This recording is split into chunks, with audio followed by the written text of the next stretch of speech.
Ayun guys, at That's yours? ayun nga, talagang itong lugar na ito ay dinarayo rin talaga to, kaya ayun. Pagka dumadaan talaga kami dito ay dinadaanan namin dito itong lugar na to, kahit na ano lang, bumisita lang kahit papano pangalan nito, parang nasusuportahan na rin natin yung Breast Cancer Foundation dito sa New Zealand, kaya ayun.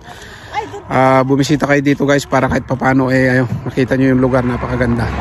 At yun, hindi lang kayo nakabisita dito tapos magdo-donate kayo, ay napakalaking bagay po sa mga may Breast Cancer Foundation dito sa New Zealand, at saka para masuportahan natin yung foundation nila. Ayun, God bless. Sa video nga ito ay dadaan ko lang kayo sa napakagandang paborito kong dinadaanan papuntang Queenstown, New Zealand, ang Cardrona Road. Galing kami ng Cardrona Valley, papunta kaming Queenstown, at binabaybay namin itong Cardrona Valley. At kung napanood nyo nga yung unang video natin ay yun, dumaan tayo sa Bradrona, yung mga nakasabit na bra dyan sa Bradrona dito sa New Zealand. Yun po ay symbolize ng sympathy to those breast cancer victims dito sa New Zealand at sa buong mundo. Kaya yung isang vlog natin ay nag-donate tayo doon, at syempre in-encourage din natin yung iba nating mga kababayan na syempre ay dumaan din dyan pag nagawin ng lugar na ito at papuntang Queenstown, ay hindi ka lang nakapasyal kundi nakatulong ka pa sa mga may breast cancer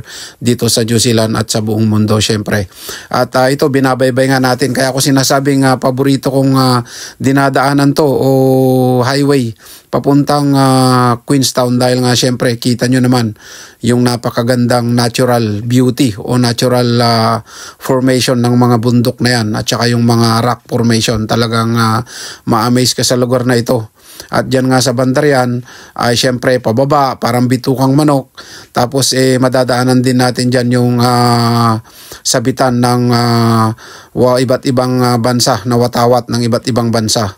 At dito sa New Zealand ay talaga namang kung pupunta ka sa iba't ibang lugar ay para kang pumupunta sa iba't ibang bansa. At para kang nasa ibang daigdig, sasabihin ko na, dahil talagang napakaganda ng nature dito sa New Zealand. At ang ginawa kasi ng government dito, ayon sa isang nabasa ko na kwento, ay syempre kaya dinevelop ng New Zealand government yung mga pasyalan dito ay para hindi na mga ibang bansa yung mga local nila, at dito na lang din umiikot yung alam nyo na, yung pera na instead na gastusin nila sa ibang bansa ay dito na lang din nila i-spend yung vacation nila. Kaya talagang dinevelop talaga yung napakaraming tourist attraction dito or tourist destination, at karamihan po dito ng tourist destination dito sa New Zealand ay talagang free entrance or free po, na makikita mo talaga walang entrance. Yun ang kagandahan ng ginawa ng gobyerno ng New Zealand. At dito nga sa lugar na ito ay tingnan nyo naman, napakaganda. Ayan, at napakaganda ng lugar na to. Talagang ngayon ko lang nadaanan ito at nagulat nga ako dahil nakita ko na may watawat na rin pala tayong nakasabit dito sa lugar na to guys. At alam nyo, nakaka-proud lang maging Pilipino, kasi nga napakarami na natin lalo na sa ating mga kapwa OFW sa mga sulok ng mundo. Ito po ang inyong kapangarap, laging sumasaludo sa atin sa pagsasakripisyo natin, hindi lang para sa ating bansa kundi para na rin sa ating mga pamilya. At dito naman sa lugar na to ay binabaybay na namin ito, pababa na ito papuntang Queenstown. At dito nga ay nahihilo nga yung anak kong si Jayden, dahil nga yung daan ay paliko-liko. Pero kung titignan nyo dyan guys sa baba, napakataas, puro farming yan dyan sa baba na yan. Tapos doon naman sa kabila ay syempre parang bitukang manok, paliko-liko yung daan dito. At dito nga sa lugar na ito ay dinaanan din natin yung isa sa overlooking view ng lookout na to, ay talagang napakaganda sa baba. At hindi ko nga lang nakakuhanan dahil nga nandun sa camera 360 natin yung video natin na full video sa lugar na to. But anyway, kung magawa natin ng editing or ma-edit natin ay i-upload ko din yon para makita nyo yung overlooking view ng lugar na to. Napakaganda. Ayan guys. At isa sa mga ma-advise ko sa mga syempre kababayan nating nangangarap din makapag New Zealand or makapag-tourist dito ay talaga namang hindi kayo magsisisi kung ito yung isa sa pinaka bucket list nyo para mamasyal dito sa New Zealand ay yun. Itong Queenstown, New Zealand ay talagang napakaganda, kaya dumaan tayo dito sa napakagandang lugar na ito. Ganda rin ng lookout na to. Ang ganda na lookout na to, grabe. Kitang-kita mo yung baba. Pababa na kasi kami dyan papuntang Queenstown. At dinarayo rin talaga ito para syempre ay makita yung overlookout ng baba ng view. Ganda. Grabe yung init guys. Grabe, napakainit. Ayan, dito kami sa loob ng sasakyan. Pabiyahe na kami papuntang Queenstown. Kaya yun, abangan nyo yung video natin papuntang Glenorchy guys. Dumaan lang kami dito sa may lookout na to. Napakaganda talagang. Grabe, ang ganda talaga ng lookout. Ayan, punong-puno yung likod natin.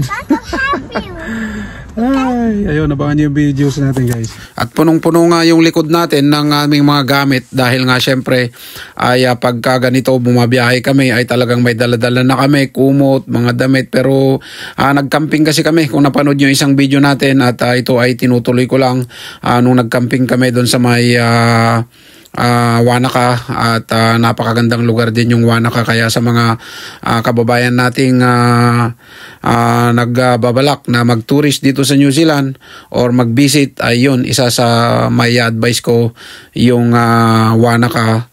At napakagandang mag-camping doon. At yun, pwede rin kayong dumaan dito sa Cardrona para makita nyo yung Brapins na yun, dito sa Cardrona Valley Road. At then dadaan kayo papuntang Queenstown. At syempre, hindi po kumpleto yung pagpunta nyo dito sa New Zealand kung hindi nyo na mapupuntahan itong Queenstown, New Zealand. At ito, pababa na nga tayo dito at talagang napakataas yung daan na to guys. Pero ayun, pagbaba mo kasi dito sa lugar na to ay Queenstown na, at talaga namang ma-amaze ka ng view talaga ng New Zealand. Kaya yun, may advice ko lang sa ating mga kababayan na nagtuturist dito sa New Zealand o nagbi-visitors, yun, isama nyo sa bucket list nyo ay yung pupuntahan natin na Glenorchy din, at saka yung Lumsden papuntang Milford Sound. Yun din ang isa sa pinakamagandang destinasyon na pwedeng puntahan dito sa New Zealand. At yun, panoorin nyo lang po yung mga videos natin na pinupuntahan natin, at yun, makakapulot po kayo ng mga pwedeng puntahan nyo dito. At ito na nga yung road to Queenstown na to, at tignan nyo naman yung view. Ito ang isa sa pinaka expensive city na masasabi ko dito sa New Zealand dahil medyo mahal po yung bilihin dito. Marami na rin po tayong mga kababayan dito. Actually, dami na nating mga followers dito sa Queenstown, Cardrona, Wanaka, syempre buong New Zealand. Kaya shoutout po sa ating mga kababayan saka sa ating mga followers dito sa Queenstown, New Zealand. At ayun, napakaganda ng Queenstown lalo na pagka winter. Kaya babalikan natin ito sa winter guys, ang Queenstown. At yun, magbablog tayo dito. Hopefully na makabook kami dito sa winter festival dito sa Queenstown. At hindi pa kasi ko nararanasan namin pamilya yung mag-winter festival dito sa Queenstown dahil napakaganda raw pagka festival ng winter dito sa Queenstown. At dito kasi pagka during talagang snow na, yung snow time na, talagang puting-puti po yung kabundukan na yan ng puro snow. At yun yung gusto kong ma-experience na makapunta dito sa Queenstown. Kasi wala pa tayong video nun, yung talagang nag-snow na nagbibiyahe tayo. Anyway, ay syempre nandito lang din naman tayo sa South Island.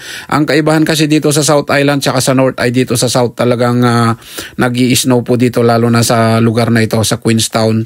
Ayan, at sa North naman kasi ay hindi po gaano. Pero sa amin din sa Ashburton at tsaka sa ibang parte ng South Island ay hindi din ganun kakapal yung mga snow. At kung mag-snow man dito ay hindi din ganun kakapal.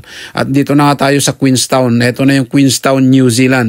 Ayun, at may gundula din dyan sa taas na yan sa ating araw. Kaya ayun, pwede ka rin sumakay dyan sa gundula. Napakarami ding mga pwedeng puntahan dito sa Queenstown na mga tourist attraction or tourist spot. Kaya yun, isa sa bucket list na pwede nyong puntahan itong Queenstown, New Zealand.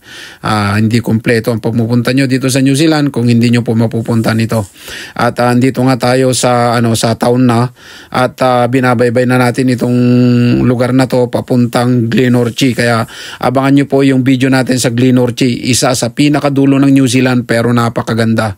Ayun guys, at dito nga din ay diretsong ito ay makikita nyo yung isa sa pinaka-popular na bilihan ng burger dito sa Queenstown, yung Perch Burger. Kaya yun, may video na rin tayo nun. At dito nga sa Queenstown, tulad nga ng sinasabi ko, ay one of the most expensive cities sa New Zealand. Kaya talagang mahal ang cost of living po dito. Napakamahal din. Kaya talagang shoutout ulit nga pala sa followers natin na na-interview natin nun dito sa gilid ng lake dito sa may Queenstown na nakalimutan ko na si Sir. But anyway, shoutout po sa inyo Sir. At long time no see. At yun, dito nga yung Perch Burger guys. At ayun, maraming salamat po sa pagsama nyo sa aming biyahe. At yun, samahan nyo pa kami sa papuntang Glenorchy. Ayun, bye-bye. Hanggang dito na lang. God bless.